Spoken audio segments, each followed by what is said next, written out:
To understand the tragedy, you must first understand what was lost. The Duke of Aquitaine was, by every account, one of the finest knights Bretonnia ever produced. His skill was exceptional, the kind that made senior knights stop their own training just to watch him ride. He was El Sif, the North Sword, a legend of the Crusades. He was genuinely, completely, and almost painfully honorable in a land that prizes honor above almost everything else. He protected his peasants and gave more to charity than his treasury could comfortably afford. He was the human proof that the chivalric code meant something. He was a duke of the realm, a man who held the shield of Aquitaine against the darkness. He did not seek power or glory, but only to serve his king and his people because he believed that he was called to it, that the wounds of the world needed men like him to close them. He was, in every way that mattered, a good man, but the old world destroyed him anyway. Looking back, the Arabian Crusades were not glory alone. They were disease and supply lines, and an enemy who understood their terrain in ways the Bretonnians never would. And there were shadows. The encounter that broke the Duke of Aquitaine during the campaign was not a clean defeat. Deep in the desert, he faced an ancient horror, a master of the blade who wore the curse of vampirism. In a duel that defied mortal speed, the Duke was bested, and in a twisted act of honor, the creature granted him the blood kiss. The Duke did not truly understand what had been done to him. He finished the campaign and helped hold the line. He rode for another 3 months, feeling increasingly wrong in ways he had no vocabulary to describe. A coldness that sleep could not touch, a hunger that food could not satisfy, a darkness pressing in at the edges of his vision that he put down to fatigue and the merciless Arabian sun, but was, in truth, the call of the grave. By the time the crusade ended, the North Sword was already dying. He just did not yet know.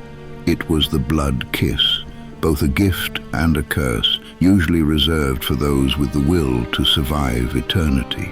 While much of his past is shrouded in myth, the identity of the one who cornered the Duke in the Arabian sands is not. It was Abhorrash, the first warrior vampire, the progenitor of the blood dragon line, the yardstick by which all undead warriors are judged. The creature tasted the Duke's peerless spirit and chose to save him from a mortal's grave. It gave the Duke the vampiric gift, its bite and its blood, a transformation instead of death.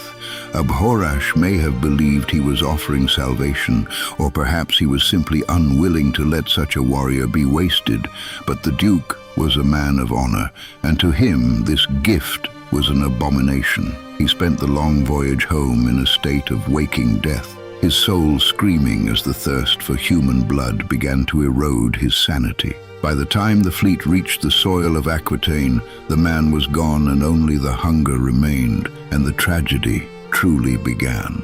And at the heart of the matter, it is worse than simple villainy, because there was no villain at all, only ruin. The blood madness that consumed the Red Duke did not come for him all at once. It came in stages. First, the hunger, manageable if controlled with the iron discipline of a knight. Then the confusion, moments where his memory fractured, and then the final collapse of his mind.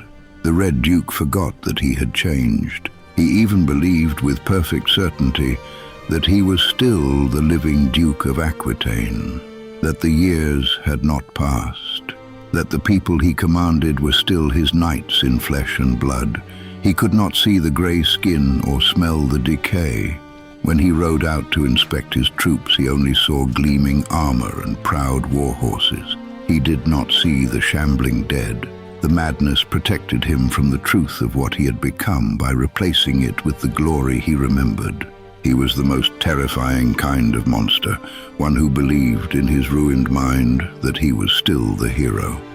But the tragedy does not excuse the devastation. The Red Duke, in his madness, is still a monster.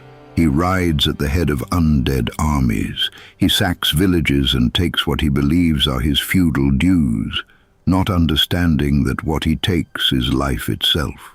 Knights ride against him and are defeated.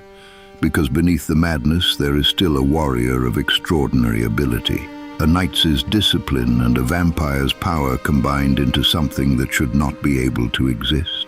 He has been defeated and buried before. He has been imprisoned in stone tombs beneath the earth, where the people of Aquitaine hoped he might simply stay. But the hunger always wakes him eventually, and when he does, the cycle begins again. The army of the dead assembles, and the lands of Aquitaine suffer. Somewhere a Bretonnian king must send good knights to deal with a man who was himself an exemplary knight, and who does not know what he has become. There is no cure for the blood madness. There is only suppression, containment, and the grim knowledge that it will rise again and again and again, for as long as the curse persists. The saddest thing about the Red Duke, and the thing that separates his story from the one of a monster, is the pity. Somewhere inside, beyond the blood madness, beyond the hunger and the ruin and the dead, there is still the man who gave more to charity than his treasury could afford and said nothing about it. The man who listened to peasant farmers in a hall full of bored advisors. The man who stood as the North Sword and the shield of his people because he genuinely believed the world needed him to. He did not choose this. The blood kiss does not ask for permission. The curse of Aborash does not wait for consent. A good man was unmade by an ancient predator who saw a peer in the Duke's martial fury and refused to let him die a mortal's death. That gift is still working centuries later, long after the crusade that sparked its forgotten history. The Bretonnians who ride against the Red Duke don't hate him, not the ones who know the story at least. They pity him, but they also fear him. So they do what must be done and can only wonder whether there is some way, some prayer or some divine intervention from the lady herself that could give the Duke of Aquitaine the ending he deserved.